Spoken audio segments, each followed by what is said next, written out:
দেশত এইকাৰণে কমিছে কংগ্ৰেছ হৈ গ'ল এটা কংগ্ৰেছৰ ভোটাৰবিলাকটো বিজেপি আনিব নোৱাৰে ভাৰত আৰু পাকিস্তানৰ খেল চাব ইণ্ডিয়াত ষ্টেডিয়ামত যদি ভাৰত পাকিস্তানৰ খেল চলে অডিয়েন্স আহে ভাৰত অষ্ট্ৰেলিয়াৰ খেল হ'লে অডিয়েন্স আহে ভাৰত আৰু ভেনিজুৱেলাৰ মেচ হ'লে অডিয়েন্স নাহিব এতিয়া সেইটো কাৰণে আপুনি কাক দোষ দিব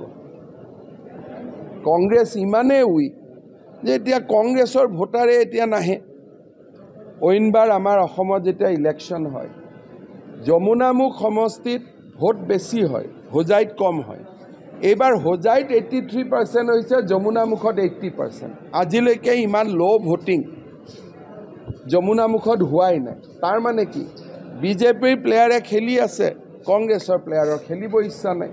এতিয়া অসমত বা ভাৰতত কিছুমান মানুহ আছে যে কংগ্ৰেছৰ ভোটাৰখিনিও বিজেপিয়েহে ভোটাৰ চেণ্টাৰলৈকে লৈ আহিব লাগে এইটো কিয় আমি আনিম বাৰু হয় না सो अगर लो वोटिंग हुआ है उसका जिम्मेदारी कांग्रेस का साथ है मैं तो कांग्रेस का वोटर को तो मैं पोलिंग स्टेशन में नहीं ले आ सकता हूँ ना यहाँ में कोई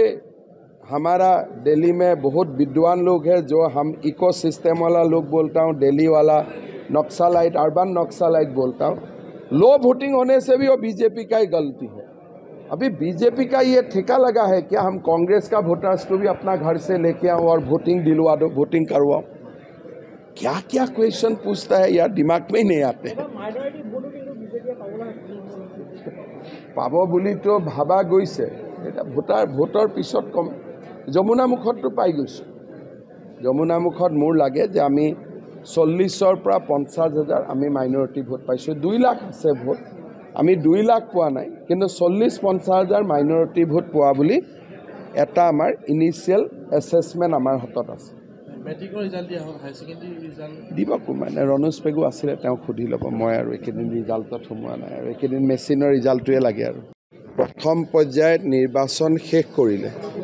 আৰু দ্বিতীয় পৰ্যায়ৰ নিৰ্বাচন শেষ কৰিব তেওঁলোকক আমি তৃতীয় পৰ্যায়ৰ সমষ্টিবিলাকত কাম কৰিবৰ কাৰণে পঠিয়াম আজি তেওঁলোকৰ দায়িত্ববিলাক আমি বুজাই দিলোঁ যে আপোনালোকে এতিয়া ৰেষ্ট ল'ব নালাগে যেহেতু 7 তাৰিখলৈকে অসমত ইলেকশ্যন থাকিব গতিকে গুৱাহাটী কোকৰাঝাৰ ধুবুৰী আৰু বৰপেটাত আপোনালোকে কাম কৰক 26 তাৰিখৰ পৰা আমাৰ ফাৰ্ষ্ট ফেজৰ গোটেই টিমটোৱে এই থাৰ্ড ফেজৰ সমষ্টিবিলাকত সোমাই যাব তেনেকৈ ছেকেণ্ড ফেজতো যাৰ ইলেকশ্যন চলি আছে তেওঁলোককো আমি ৰেডি কৰি ৰাখিছোঁ ইলেকশ্যন চেজ হোৱাৰ পিছদিনাখনেই তেওঁলোকে 27 তাৰিখে নতুন দায়িত্বপ্ৰাপ্ত স্থানলৈ তেওঁলোক গুচি যাব আপোনালোকে ডিব্ৰুগড়ত কি হ'ব যোৰহাটত কি হ'ব এই কথাবিলাক একেবাৰে সৰু ল'ৰাৰ দৰে সুধি থাকে মই এতিয়া কেনেকৈ আপোনাক বুজাই দিওঁ যে ডিব্ৰুগড়ত এইটো হ'ব তাৰপিছত আপুনি মোক ক'ব ভূপেন বৰাই এনেকৈ ক'লে মই তাৰ এটা উত্তৰ দিব লাগিব যি হ'ব হ'ল ইভিএমতো বন্ধ হৈয়ে গ'ল মই টুইটাৰত দি দিলোঁ যে 5টাৰ ভিতৰত 5টা জিকিম এতিয়া আপোনালোকে মোক আকৌ ডিব্ৰুগড়ত কি হ'ব যোৰহাটত কিয় 5টাৰ ভিতৰতো ডিব্ৰুগড়ো আছে যোৰহাটো আছে মই যেতিয়া ৰাজহুৱাভাৱে 5/5 দি দিলোঁ চিফ মিনিষ্টাৰ এজনে যিহেতু 5টাৰ ভিতৰত 5টাই জিকিম বুলি দি দিলোঁ এতিয়া মইতো আৰু কথাটো বদলাব নোৱাৰোঁ হয় মই শুদ্ধ হ'ম নহয় মই অশুদ্ধ হ'ম কিন্তু মই জানাত 5টাৰ ভিতৰত 5টাই আমি জিকিম এতিয়া ডিব্ৰুগড় বেলেগে যোৰহাট বেলেগে তেজপুৰ বেলেগে সেইটো উত্তৰটো দি কি লাভ হ'ব 5টাততো চবেই পৰে দ্বিতীয় পৰ্যায়ৰ ইলেকশ্যনৰ প্ৰত্যাহ্বান কেনেকুৱা ধৰণৰ আমাৰ প্ৰত্যাহ্বান একো নাই 11টা সিটত আমি জিকিবলগীয়া আছিল আমি জিকি গ'লোঁ বা জিকিম 2টা সিটত কেম্পেইন চলোতে সম্ভাৱনা ওলাই আহিলে এতিয়া আমি প্ৰচেষ্টা কৰিছোঁ যে নগাঁও আৰু কৰিমগঞ্জতো আমি জিকোঁ আজিৰ গধূলিলৈকে পৰিৱেশটো জিকাৰ পৰিৱেশ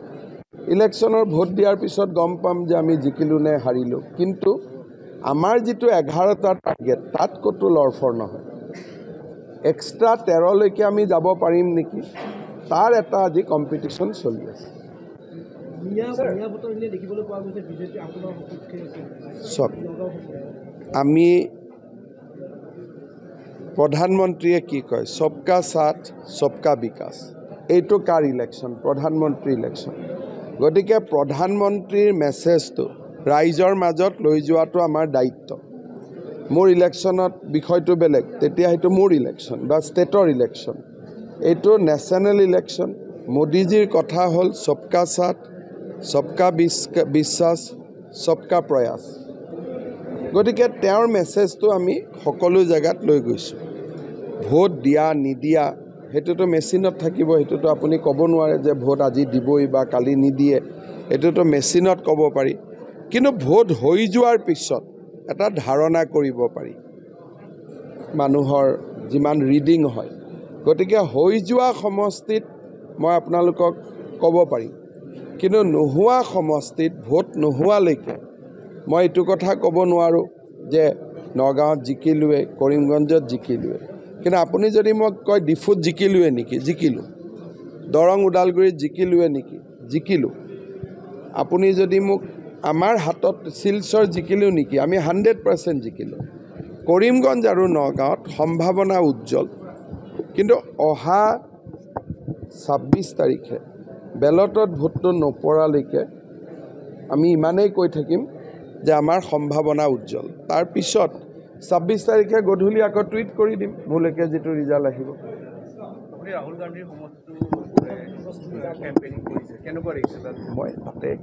এছেছ কৰিবতো যোৱা নাই, কেম্পেইন কৰিব গৈছোঁ। কেম্পেইন কৰিলোঁ, ভাষণ দিলোঁ, ৰাইজে মৰম দিলে, গুচি আহিলোঁ। তাতেতো মই অবজাৰ্ভাৰ হিচাপে যোৱা নাই, মিটিং এড্ৰেছ কৰিব গৈছোঁ। গতিকে মোৰ মিটিঙত যোন আহিছে এইটো বিজেপিয়ে। এতিয়া তাৰ ভিতৰত আগত পিছত কি আছে সেইটো চাবৰ কাৰণেতো মই ৰাতিটো থাকিব লাগিব। মইতো তাতে 1.5 ঘণ্টা সময় আছোঁ। কিৰেণ ৰিজিজু কি দায়িত্বত আছে মইতো এইটোও ভালকৈ নাজানো। কথাটো হ'ল যে অৰুণাচল চৰকাৰৰ লগত আমাৰ এটা আলোচনা চলি আছে যে অৰুণাচলত বাস কৰা মৰাণ, মটক